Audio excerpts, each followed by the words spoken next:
আসসালামু আলাইকুম মাছ চাষি ভাই বন্ধুরা, আশা করি সকলেই ভালো এবং কি সুস্থ আছেন।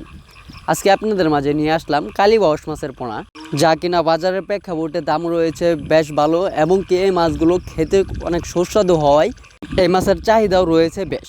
এবং আজকে আলোচনা করব এই কালীবাউস মাছগুলো কিভাবে চাষ করে অল্প দিনে বাজার যাতায়াত করবেন এবং কি এই মাছগুলো কিভাবে সঠিক পদ্ধতিতে চাষ করবেন। তো এই কালীবাউস মাছগুলো কিন্তু পানির নিচের স্থলের মাছ, তাই এই মাছগুলোকে খাবার দিতে হয় পানির নিচের স্থলের যে খাবারগুলো রয়েছে।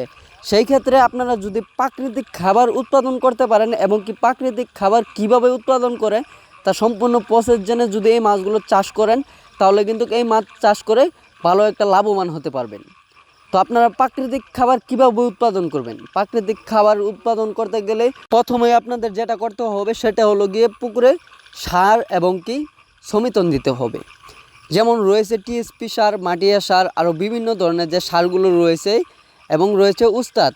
তা আপনারা যদি এইগুলো মিশ্রণ করে পুকুরে দিতে পারেন, তাহলে পুকুরে প্রাকৃতিক খাবার তৈরি হবে। সেই প্রাকৃতিক খাবারগুলো যদি মাছে খায়, তাহলে মাছের দ্বিগুণ বৃদ্ধি হবে এবং কি বাজারে যে কিনা খাদ্যগুলো রয়েছে সেইগুলো থেকেও প্রাকৃতিক যে খাদ্যগুলো রয়েছে সেইগুলোর পুষ্টি হয় বেশি।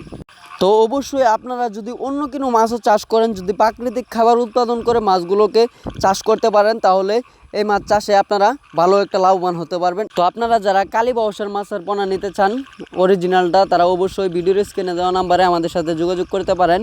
এবং কি আমাদের কাছে রয়েছে দেশি মাগুর, ভিয়েতনামি শোল, ভিয়েতনামি কই, আইর, বোয়াল, চিতল সহ যে সকল কাপ জাতীয় মাছের পোনাগুলো রয়েছে সেগুলো মাছ আমাদের কাছ থেকে সংগ্রহ করতে পারবেন। আমরা সারা বাংলাদেশেও হোম ডেলিভারির মাধ্যমে পৌঁছিয়ে দিয়ে থাকি।